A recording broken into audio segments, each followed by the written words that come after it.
नमस्कार, ज्ञान गाथा में आपका स्वागत है। इस चैनल पर हम सनातन धर्म से जुड़ी कुछ रोचक और अद्भुत जानकारी प्रस्तुत करते हैं। हमसे जुड़े रहने के लिए हमें लाइक, शेयर और सब्सक्राइब अवश्य करें और सनातन धर्म को प्रवाहित करें। हिंदुओं के प्राचीन परंपरा के अनुसार पुरुष और महिलाएं दोनों बचपन से ही अपने माथे पर बिंदी या तिलक लगाते हैं। हर बार जब चेहरा धोया जाता है तो धुली हुई बिंदी की जगह एक नई बिंदी लगा दी जाती है। बिंदी शब्द संस्कृत शब्द बिंदु से आया है, जो ऋग्वेद के नासदीय सूक्त में प्रकट होता है। वह बिंदु ही है जिससे सृष्टि की शुरुआत हुई थी। यह अपने अव्यक्त अवस्था में ब्रह्मांड का पवित्र प्रतीक भी है। परंतु बिंदी का ऐतिहासिक और सांस्कृतिक महत्व भी है। क्या आप इससे अवगत हैं? ज्ञान गाथा के आज के भाग में हम तिलक या बिंदी लगाने के पीछे के विज्ञान को समझेंगे। आपने देखा होगा कि शैव, जो शिव के उपासक हैं, अपने माथे पर 3 क्षैतिज रेखाएं लगाते हैं, जिन्हें त्रिपुंड कहा जाता है। वैष्णव, जो विष्णु के उपासक हैं, आमतौर पर ऊर्ध्व पुंड्रा नामक यू आकार के रूप में तिलक लगाते हैं। शाक्त, जो देवी के उपासक हैं, वो कुमकुम का उपयोग या तो एक लाल खड़ी रेखा खींचने के लिए करते हैं या अपनी दिव्य ऊर्जा और शक्ति के प्रतीक के रूप में एक लाल बिंदी लगाते हैं। हिंदू धर्म में कई संप्रदाय और विविध तिलक शैलियाँ पाई जाती हैं। बिंदी को दोनों भौहों के बीच में लगाया जाता है। हिंदू धर्म में लाल रंग सम्मान, प्रेम और समृद्धि का प्रतिनिधित्व करता है, इसलिए इन गुणों के प्रतीक के रूप में लाल बिंदी लगाई जाती है। यह बिंदु आज्ञा चक्र का प्रतीक है, जो मानव शरीर में छठा और सबसे शक्तिशाली चक्र है। यह सिर, आँखों, मस्तिष्क, पीनियल ग्रंथि और पिट्यूटरी ग्रंथि को नियंत्रित करता है। यह चक्र योग ध्यान में एक प्रमुख भूमिका निभाता है। कई ध्यान तकनीकों में हम इस बिंदु पर ध्यान केंद्रित करते हैं। भगवान शिव के चित्रों में हम उनकी तीसरी आंख इसी बिंदु पर देखते हैं। यह ज्ञान, अंतर्ज्ञान, जागृति और जागरूकता का केंद्र है। एक्यूप्रेशर के अभ्यास के अनुसार आज्ञा चक्र के इस बिंदु को हर दिन कुछ सेकंड के लिए दबाना चाहिए। अतः जब हम बिंदी या तिलक लगाते समय इस बिंदु को कुछ सेकंड के लिए दबाते हैं तो उससे कई स्वास्थ्य लाभ मिलते हैं। आइए उनमें से कुछ को देखें। जब हम इस बिंदु को कुछ सेकंड के लिए दबाते हैं तो यह लगभग तुरंत सिरदर्द से राहत देता है, क्योंकि इस बिंदु पर कई प्रमुख तंत्रिकाएं या नर्व्स और रक्त वाहिकाएं या ब्लड वेसल्स मिलती हैं। ट्राइजेमिनल नर्व, जो पूरे चेहरे में संवेदना के लिए जिम्मेदार होती है, इस क्षेत्र से होकर गुजरती है। इसको उत्तेजित करने से हमारे साइनस में सूजन और जमाव को कम करने में मदद मिलती है।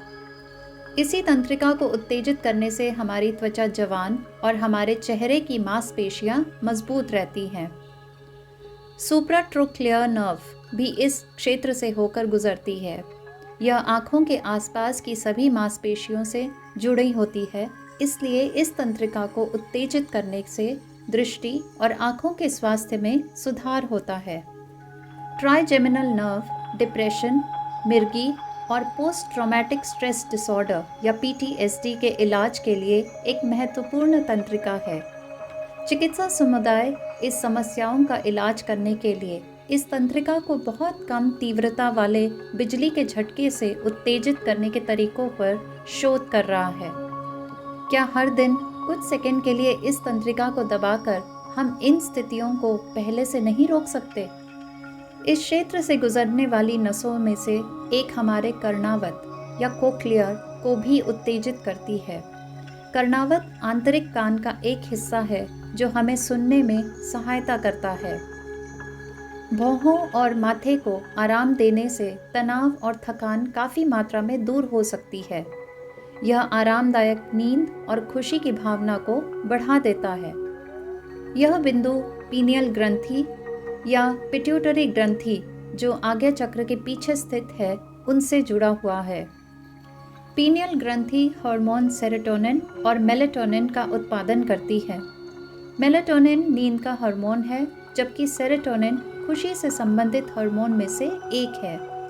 पिट्यूटरी ग्रंथि मास्टर ग्रंथि है और हमारे शरीर में अन्य सभी ग्रंथियों के कार्य को नियंत्रित करती है।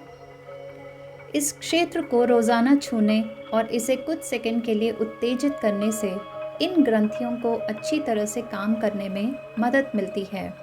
याददाश्त और एकाग्रता बढ़ती है, अंतर्ज्ञान और जागरूकता में सुधार होता है। तीसरे नेत्र पर कुमकुम का लेप आज्ञा चक्र, विशुद्धि चक्र और सहस्रार चक्र को बाहर की नकारात्मकता के प्रवेश से बचाता है। कुमकुम का प्रयोग तीसरी आंख के कैल्सिफिकेशन को रोकता है।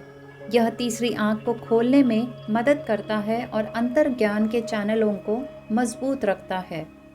आध्यात्मिक दृष्टि से हिंदू संस्कृति में बिंदी सबसे महत्वपूर्ण भूमिका निभाती है।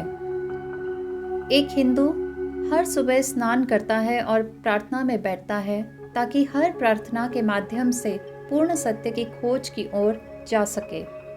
पूजा के उपरांत आप अपने माथे पर तिलक या बिंदी अवश्य लगाएं, जो आपको पूरे दिन सभी गतिविधियों और आत्म साक्षात्कार के उद्देश्य के बारे में याद दिलाती रहे। कुछ आधुनिक लोगों के लिए बिंदी या तिलक लगाने पर लोगों का उपहास करना सामान्य है। इसलिए यह ज़रूरी है कि हम इस महत्वपूर्ण परंपरा के पीछे के विज्ञान के बारे में जानें और अपनी अगली पीढ़ी को इसके बारे में शिक्षित करें। हमारा आज का यह भाग आपको कैसा लगा, कृपया हमें अवश्य बताएं। आज के लिए बस इतना ही। हम ज्ञान गाथा के हर भाग में आपके लिए ऐसे ही और भी कई रोचक तथ्य और जानकारी लेकर प्रस्तुत होंगे। कृपया अपने प्यार और प्रशंसा को दिखाने के लिए हमें लाइक, शेयर और सब्सक्राइब अवश्य करें और बेल आइकन को दबाएं, जिससे हमारे प्रत्येक नए वीडियो की जानकारी आपको समय पर मिल सके। ज्ञान गाथा से जुड़ने के लिए आपका दिल से धन्यवाद। नमस्कार।